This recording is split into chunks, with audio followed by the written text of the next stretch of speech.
கமியோதாஸ் kitchen சொந்தங்கள் அனைவருக்கும் வணக்கம். இன்றைக்கி நம்ம பார்க்க போகிற ரெசிபி என்னன்னு பார்த்தீங்கன்னா பூரிக்கு ஒரு பக்காவான சைடிஷான முட்டை பணியாரம் வச்சு ஒரு குருமா தான் பார்க்க போகிறோம். பூரி எப்படி செய்கிறது அப்படிங்கிறத இந்த வீடியோவில் பார்க்க போகிறதில்ல. நான் ஜஸ்ட்டு இந்த குருமாவுக்கு பூரி செய்தேன், அதை தான் ஒரு வீடியோவாக உங்களுக்கு அப்லோட் பண்ணியிருக்கேன். இந்த வீடியோவில் முழுமையாக நம்ம இந்த முட்டை பணியார குருமா எப்படி செய்கிறது அப்படிங்கிறத மட்டும்தான் நம்ம பார்க்க போகிறோம். இந்த குருமா ரொம்பவே டேஸ்ட்டாக இருக்கும். பூரி, சப்பாத்தி, பரோட்டா இதுக்கெல்லாம் நல்லா சூப்பரான காம்பினேஷனாக இருக்கும். ஃபஸ்ட்டு நம்ம இந்த முட்டை பணியாரம் செய்து வச்சுக்கலாம். அதுக்கப்புறமா குருமா எப்படி ரெடி பண்ணுறது அப்படிங்கிறத நான் உங்களுக்கு சொல்கிறேன். அதுக்கு ஒரு 2 பிஞ்ச் அளவுக்கு மிளகாய் பொடி சேர்த்துக்கோங்க. 1 பிஞ்ச் அளவு மஞ்சள் பொடி, ஒரு 1/4 டீஸ்பூனுக்கும் குறைவாக கரம் மசாலா, அது கூடவே ஒரு மிளகாய் எடுத்துக்கோங்க. நல்லா குட்டி குட்டியாக இது போல் கட் பண்ணிக்கோங்க. மிளகாய் எடுக்கும்போது கொஞ்சம் பிஞ்சு மிளகாயாக பார்த்து எடுத்துக்கோங்க. அப்போ தான் நம்ம அந்த பணியாரம் சாப்பிடும் போது இது வாயில் கடிப்பட்டாலும் காரம் இருக்காது, குட்டீஸும் நல்லா விரும்பி சாப்பிடுவாங்க. இது கூடவே கட் பண்ண ஒரு கொத்து கருவேப்பிலை, ஒரு கொத்து போல் கொத்தமல்லி இலைகள் சேர்த்துட்டு ஒரு மீடியம் சைஸ் வெங்காயம், அதாவது பெரிய வெங்காயம் எடுத்திருக்கேன். நான் சின்ன வெங்காயம் சின்ன சைஸில் 2 எடுத்திருக்கேன். நீங்கள் மீடியம் சைஸில் எடுக்கிற மாதிரி இருந்தால் 1 எடுத்துக்கோங்க. நான் பாருங்கள் நல்லா பொடுசாக கட் பண்ணிவிட்டு சேர்த்துருக்கேன். இப்போது இந்த முட்டை பணியாரத்துக்கு தேவையான உப்பு மட்டும் நம்ம சேர்த்துக்கலாம். நான் ஒரு 2 பிஞ்ச் அளவுக்கு மட்டும் சேர்த்துருக்கேன். ஏன்னா இந்த பணியாரம் செய்ததுக்கப்புறமா நம்ம குருமாவோட சேர்ப்போம். அப்போ குருமாவில் இருக்கிற உப்புமே இந்த பணியாரத்தில் ஏற வாய்ப்பு இருக்குது, அதனால் கம்மியாக தான் சேர்த்துருக்கேன். இப்போ நான் காமிச்ச பச்சை மிளகாய் போல் ஒரே ஒரு மிளகாய் எடுத்து குட்டி குட்டியாக கட் பண்ணிவிட்டு சேர்த்துக்கோங்க. எல்லாமே சேர்த்ததுக்கப்புறம் ஒரு 3 முட்டையை எடுத்து உடச்சி ஊற்றிட்டு இது போல் நல்லா கலந்து எடுத்துக்கோங்க. 3 முட்டை தான் எடுக்கணுங்கிறது கிடையாது, உங்களுக்கு எத்தனை முட்டை தேவையோ நீங்கள் எடுத்து செய்துக்கலாம்.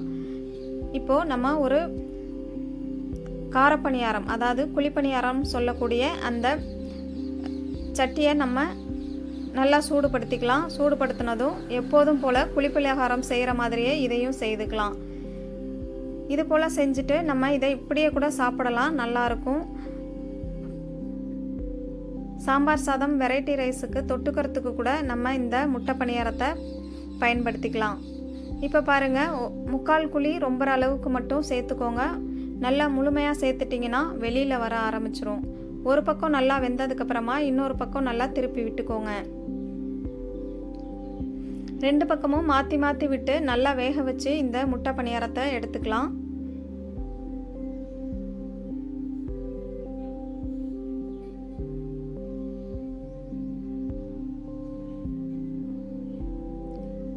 இப்போ இன்னொரு பக்கம் வெந்ததுக்கப்புறம் நான் மறுபடியும் திருப்பி விடுவேன். திருப்பி விட்டு நல்லா வேக வச்சு இந்த பலகாரத்தை எடுத்துக்கலாம். இப்போ பாருங்கள், இது நல்லா 2 பக்கமும் மாற்றி திருப்பி விட்டு வேக வச்சாச்சு. நம்ம முட்டை மட்டும் சேர்த்துருக்கிறதுனால இது சீக்கிரமாகவே வெந்து வந்துடும். இப்போது இதை எடுத்து நம்ம வேற ஒரு பிளேட்டுக்கு வச்சுக்கலாம். நான் 3 முட்டை எடுத்திருந்தேன், அதில் எனக்கு இது போல் 8 பணியாரம் கிடச்சிச்சு. இதை ஒரு பிளேட்டுக்கு மாற்றிட்டு நம்ம குருமா செய்ய ஸ்டார்ட் பண்ணிடலாம்.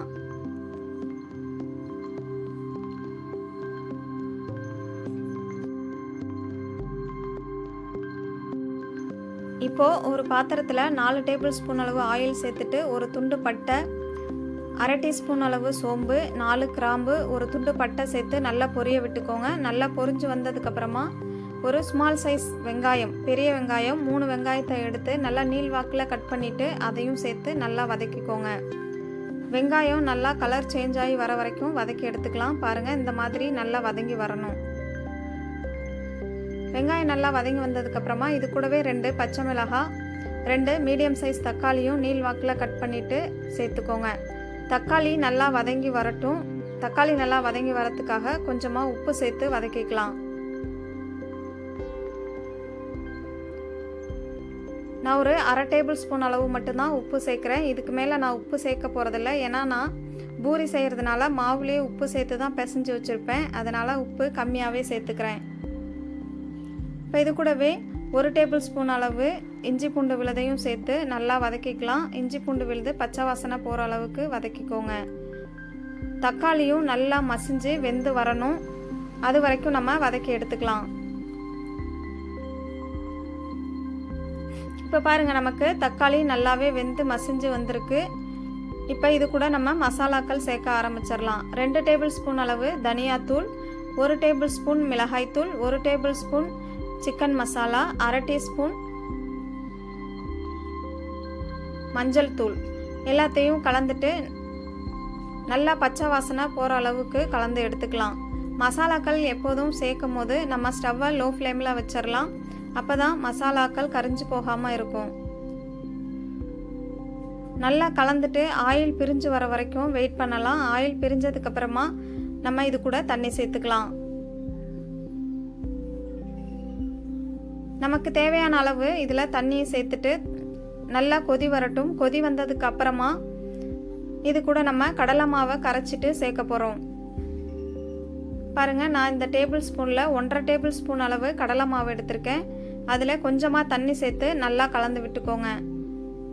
கட்டிகள் இல்லாமல் நல்லா கலந்து விட்டுக்கோங்க. ஸ்பூனில் கலந்து விட்டிங்கன்னா கட்டிகள் இருக்கும், அதனால் நல்லாவே கை வச்சு கலந்து விட்டுக்கோங்க. இப்போ பாருங்கள், நமக்கு இந்த குருமாவும் கொதிச்சு வந்துருச்சு. இது கூடவே கடலை மாவையும் நம்ம கலந்துடலாம். கடலை மாவை சேர்த்ததுமே குருமா நமக்கு நல்லாவே திக்காகி வரும். நல்லா கலந்து விட்டுட்டு இதுக்கு 1/2 மூடி அளவு தேங்காய், அப்புறமா ஒரு 9 போல் முந்திரி பருப்பும் எடுத்து அரைச்சி வச்சுருக்கேன், அதையும் இது கூட சேர்த்துக்கலாம். பாருங்கள், நீங்கள் குருமா அதிக அளவில் செய்ய போகிறீங்கன்னா இன்னும் கொஞ்சம் கூடவே தேங்காய் எடுத்துக்கோங்க. நான் இப்போ ஒரு 5 பேர் சாப்பிட்ற அளவுக்கு குருமா செய்ய போகிறேன். 1/2 மூடி அளவு எடுத்திருக்கேன். நான் எடுத்திருக்க தேங்காய் பார்த்தீங்கன்னா சின்ன தேங்காய், மீடியம் சைஸ் கிடையாது. அதில் 1/2 மூடி அளவு தேங்காய் எடுத்து அது கூடவே முந்திரியும் சேர்த்து நல்லா நைஸாக அரைச்சிக்கோங்க. அரைச்சிட்டு அதுக்கப்புறமா தண்ணி சேர்த்து அரைங்க. அப்போ தான் நல்லா ஃபைன் பேஸ்ட்டாக அரைஞ்சி வரும். முன்னாடியே நீங்கள் தண்ணி சேர்த்துட்டிங்கன்னா தேங்காய் நல்லா உருண்டையாக, முந்திரியும் சரியாக அரைப்பட்டு வராது. அதனால் பல்ஸ் மோடில் வச்சு நல்லா அரைச்சிட்டு அதுக்கப்புறமா தண்ணி சேர்த்து அரைச்சி எடுத்துக்கோங்க. இப்போ நம்ம முந்திரியும் சேர்த்துருக்கோம், ஆல்ரெடி கடலை மாவும் சேர்த்துருக்கோம். இந்த ரெண்டுமே நமக்கு இந்த குருமாவை திக்னஸ் ஆக்கும். அதனால் தண்ணி நம்ம தேவையான அளவு சேர்த்துக்கலாம். தண்ணி கொஞ்சம் அதிகமாகவே இருக்கிற மாதிரி சேருங்க. ஏன்னா முந்திரி பருப்பும் கடலை மாவும் வெந்து வர வர நமக்கு இந்த குருமா நல்லாவே திக்னஸ் ஆகும். இப்போ நல்லா கொதித்து வந்ததுக்கப்புறம் இது கூட ஒரு கொத்து கருவேப்பிலை, கொஞ்சம் போல் புதினா இலைகள், கொஞ்சம் போல் கொத்தமல்லி இலைகள் சேர்த்துட்டு நல்லா கலந்து விடுங்க. கலந்து விட்டுட்டு மூடி போட்டு மூடிட்டு நல்லா வேக வச்சுக்கோங்க. இந்த வேக வச்சு வந்ததுக்கப்புறமா ஆயில் நல்லா பிரிஞ்சு இருக்கும். அந்த ஸ்டேஜில் நம்ம செய்து வச்சுருந்த இந்த முட்டை பணியாரத்தையும் ஒன்றா சேர்த்துருங்க. சேர்த்துட்டு ஒரு முறை நல்லா கலந்து விட்டுட்டு மூடி போட்டு மூடிட்டு ஒரு 2 நிமிஷத்துக்கு நல்லா கொதிக்க விடுங்க. கொதிக்க விட்டுட்டு நம்ம ஸ்டவ்வை ஆஃப் பண்ணிக்கலாம். இப்போ பாருங்கள், நல்லா சூப்பராக எவ்வளோ திக்காக குருமா சூப்பராக ரெடியாகி வந்திருக்கு. இது பூரிக்கு அவ்வளோ ஒரு டேஸ்ட்டு கொடுக்கும், ரொம்பவே சூப்பராக இருக்கும். கண்டிப்பாக நீங்கள் உங்கள் வீட்டில் இந்த குருமா ஒரு முறை செய்து பாருங்கள், உங்களுக்கு ரொம்பவே பிடிக்கும். இப்போ இந்த குருமாவுக்கு நல்லா சுட சுட நம்ம பூரியை செய்து எடுத்துக்கலாம். இந்த பூரி நான் இன்னைக்கு கோதுமை மாவில் தான் செஞ்சுருக்கேன். ஆல்ரெடி நம்ம வீடியோவில் மைதா மாவு வச்சு அது கூடவே பச்சை பட்டாணி, இஞ்சி, பச்சை மிளகாய் இந்த 3ஐயும் நல்லா நைஸாக அரைச்சிட்டு மாவில் சேர்த்து பிசைஞ்சு பூரி செய்திருக்கேன். அதுவுமே நல்லா டேஸ்ட்டாக இருந்துச்சு. நல்லா இஞ்சியோட ஸ்மெல், பச்சை மிளகாவோட காரத்தோட அந்த பூரி சாப்பிட அவ்வளோ அருமையாக இருந்தது. நம்ம சேனலில் ஆல்ரெடி நான் போட்டிருக்கேன், உங்களுக்கு தேவைப்பட்டுச்சுன்னா அதையும் செக் பண்ணி பாருங்கள். உங்களுக்கு அந்த பூரியோட ரெசிபி ரொம்பவே பிடிக்கும். இப்போ பாருங்கள், நம்ம பூரியை நல்லா குண்டு குண்டாக சுட்டு எடுத்தாச்சு. இந்த பூரி கூடவே வச்சு நம்ம செய்திருக்கிற குருமாவையும் நம்ம சாப்பிட்டு பார்த்துடலாம்.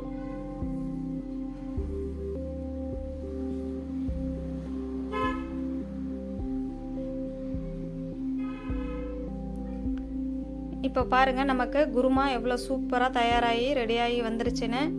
நான் கொஞ்சம் மஞ்சள் பொடி அதிகமாக சேர்த்துருந்தா இது மஞ்சள் கலரில் இருக்கும், கம்மியாக சேர்த்துருக்கறனால கொஞ்சம் லைட் கலரில் தெரியுது.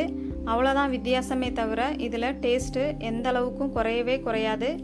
கண்டிப்பாக நீங்கள் உங்கள் வீட்டில் இந்த குருமாவை செய்து பார்த்துட்டு என் கூட கமெண்டில் ஷேர்